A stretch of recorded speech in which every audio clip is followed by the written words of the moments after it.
Good morning to all.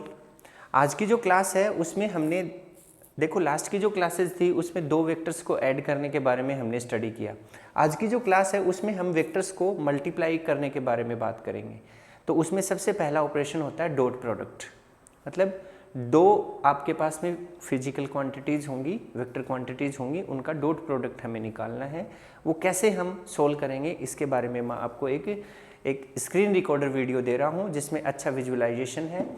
Sound थोड़ा बहुत difference आ सकता है उसके अंदर, तो उस चीज़ को आप ध्यान में न रखते हुए वीडियो को अच्छे से देखिए, समझिए। और अगर कोई डाउट होता है तो मुझे डायरेक्टली टेलीफोनिकली आप डाउट क्लियर कर सकते हैं, ठीक है। और या फिर आप डाउट का जो अपना सॉफ्टवेयर में जो डाउट का ऑप्शन है उसमें भी आप डाउट भेज सकते हैं, ठीक है। दो वेक्टर को ऐड करना तो तुमने सीख रखा है। आओ बात करते हैं वेक्टर मल्टीप्लिकेशन की। वैसे तो वेक्टर को मल्टीप्लाई करने के दो तरीके होते हैं। इस वीडियो में हम बात करने वाले हैं केवल एक तरीके की, और वो है डॉट प्रोडक्ट। तो सबसे पहले आओ डॉट प्रोडक्ट को डिफाइन कर लेते हैं। मान लो कि मेरे पास एक वेक्टर है ए, और इसे मुझे मल्टीप्लाई करना है वेक्टर बी से डॉट प्रोडक्ट के अनुसार ए डॉट बी। इसका मतलब है कि दो वेक्टर के बीच में मल्टीप्लिकेशन हो रहा है। तो ये बराबर होने वाला है वेक्टर ए का मैग्नीट्यूड इंटू वेक्टर बी का मैग्नीट्यूड, वेक्टर बी का magnitude into cos of the angle between them, cos of theta. Theta angle है ए और बी वेक्टर के बीच में। और यहाँ पे जो डॉट है ना, ये वेक्टर वाला डॉट नहीं, ये नॉर्मल जो मल्टीप्लिकेशन वाला डॉट है ना वो है, क्योंकि यहाँ पे दोनों स्केलर क्वांटिटीज हैं। अब देखो इसे समझने की कोशिश करते हैं। मान लो कि मेरे पास फिर से भाई यही दो वेक्टर हैं, मैं इन्हें ड्रॉ करने वाला हूँ एक स्ट्रेट लाइन। ये हो गई वेक्टर ए, वेक्टर ए। अब मैं बनाऊंगा वेक्टर बी। वेक्टर बी कुछ इस दिशा में है।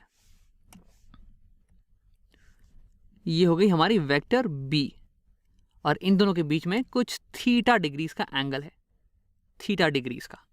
अब मुझे पता करना है ए डॉट बी। तो ये होता है ए बी कॉस थीटा। वैसे इसे हम रीअरेंज करके भी लिख सकते हैं कुछ ऐसे।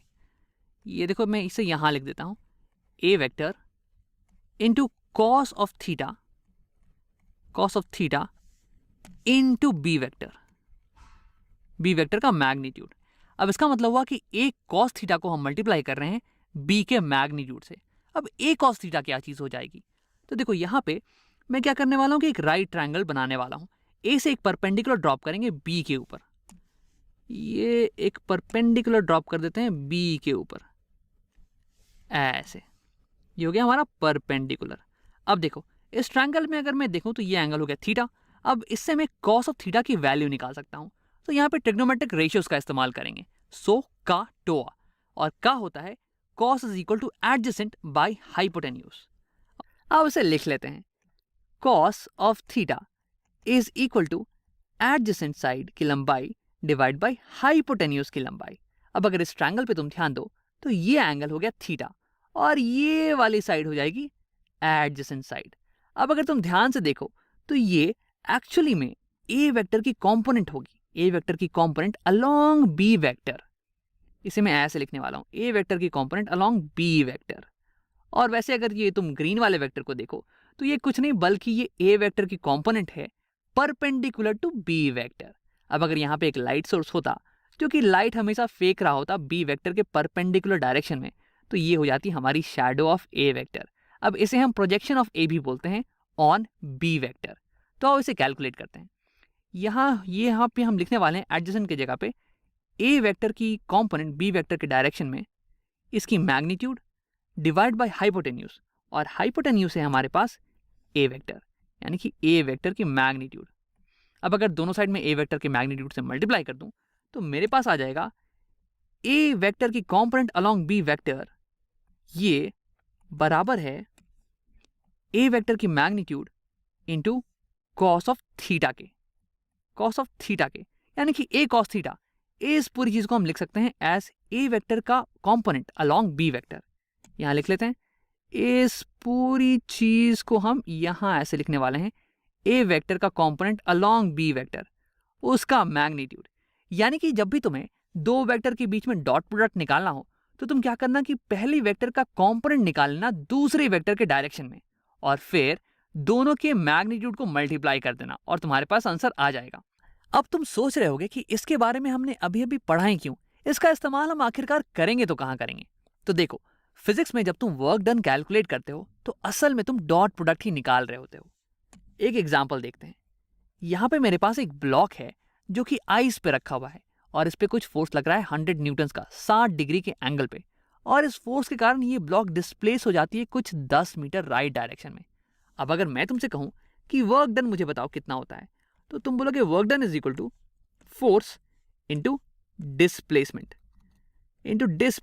और यहाँ पे जो फोर्स है ना, ये फोर्स का केवल वो वाला कंपोनेंट है जो कि डिस्प्लेसमेंट के डायरेक्शन में है, डिस्प्लेसमेंट के अलोंग है। ये जो परपेंडिकुलर डायरेक्शन में जो कंपोनेंट होगा फोर्स का, वो बिल्कुल भी कंट्रीब्यूट नहीं करने वाला है वर्क डन में। ठीक है, तो हम केवल फोर्स का वो वाला कंपोनेंट लेंगे जो कि along the direction of displacement है, और वो हो जाने वाला है, उसकी वैल्यू हो जाएगी force into cos of the theta angle. इसे लिख लेते हैं, ये हो जाएगी 100 इंटू कॉस ऑफ 60। अब this is multiplied with displacement और इसकी वैल्यू है 10। अब अगर तुम इस चीज को ध्यान से देखो तो देखो 100 कुछ नहीं बल्कि फोर्स की मैग्नीट्यूड है और 10 कुछ नहीं बल्कि डिस्प्लेसमेंट की मैग्नीट्यूड है, और ये कॉस ऑफ 60, जहां पे 60 इन दोनों वेक्टर्स के बीच का एंगल है। तो असल में तुम फोर्स और डिस्प्लेसमेंट वेक्टर इन दोनों को डॉट ही तो कर रहे हो। तो यानी कि तुम लिख सकते हो कि वर्क डन ये बराबर हो जाएगा force vector dot with displacement vector. ये दो वेक्टर का मल्टीप्लिकेशन है, डॉट प्रोडक्ट। और इसकी वैल्यू निकालने के लिए तुम क्या करोगे, वो तुम दोनों वेक्टर के मैग्नीट्यूड को मल्टीप्लाई कर देने वाले हो कॉस ऑफ थीटा, जहां पे थीटा है इन दोनों के बीच का एंगल, और ये हो जाएगी ये वाली चीज। अब इसकी वैल्यू भी कैलकुलेट कर लेते हैं। ये आने वाली है 100 इंटू 10, ये हो गया 1000 इंटू कॉस ऑफ 60। कॉस 60 होती है हाफ, यानी कि 1000 by half is equal to 500। ये हो जाएगा कुछ 500 जूल्स। तो यानी कि वर्क कुछ नहीं बल्कि डॉट प्रोडक्ट है, और वर्क को हम आज से लिखने वाले हैं as work is equal to force dot displacement vector. ये इसे मैं बॉक्स कर देता हूं। ये आ गया हमारा final result. About dot product के बारे में कुछ छोटी छोटी बातें देखते हैं। तो हमने स्टार्टिंग की थी कि ए डॉट बी ये बराबर होता है ए का मैग्नीट्यूड इंटू बी का magnitude into cos of theta, और फिर हमने क्या कहा था कि ए कॉस ऑफ थीटा, इसके बारे में देखते हैं कि ये क्या है। तो ये आया था ए का कॉम्पोनेंट अलोंग बी डायरेक्शन। अब यहाँ पे हम ये भी कह सकते थे कि B cos of theta into A हो रहा है। तो ये क्या चीज़ होती है, तो बी कॉस ऑफ थीटा ये क्या चीज़ है। तो असल में अगर तुम देखो तो बी कॉस ऑफ थीटा ये बी का कॉम्पोनेंट है ए के डायरेक्शन में, और फिर ये मल्टीप्लाई हो रहा है ए के मैग्नीट्यूड से, और वैसे इससे भी आंसर सेम ही आने वाला है। तो इससे फर्क नहीं पड़ता है कि तुम ए डॉट बी करो या फिर बी डॉट ए करो, इन दोनों से रिजल्ट सेम ही आता है। अब देखते हैं कि बी कॉस ऑफ थीटा को कैसे ड्रॉ करेंगे। तो देखो, ए कॉस ऑफ थीटा के लिए मैंने परपेंडिकुलर ड्रॉ किया था यहाँ से बी के ऊपर, तो बी कॉस ऑफ थीटा के लिए मैं बी से परपेंडिकुलर ड्रॉ करने वाला हूँ ए इस दिशा में, ए की दिशा में। तो ये कुछ ऐसा होने वाला है, ऐसा। मैं बहुत ही कोशिश कर रहा हूँ एक परपेंडिकुलर ड्रॉ करने की। ये अगर ए की दिशा है तो ये हो जाएगी परपेंडिकुलर, और ये लंबाई ये हो जाने वाली है बी कॉस ऑफ थीटा की लंबाई, और इसकी मैग्नीट्यूड ये कहलाएगी बी की कॉम्पोनेंट ए के डायरेक्शन में। अब अगर इसका मैं मैग्नीट्यूड लूँ और इसे मल्टीप्लाई कर दूं ए के मैग्नीट्यूड से, तो मेरे पास आ जाने वाला है ए डॉट बी। अब यहाँ पे एक इंटरेस्टिंग चीज़ है, अगर तुम बी का कॉम्पोनेंट लो ए की डायरेक्शन में, यानी कि ये वाली वेक्टर, इसकी लंबाई, इसे मल्टीप्लाई कर दो ए वेक्टर की लंबाई से, यानी कि तुम कह रहे हो A into B cos of theta.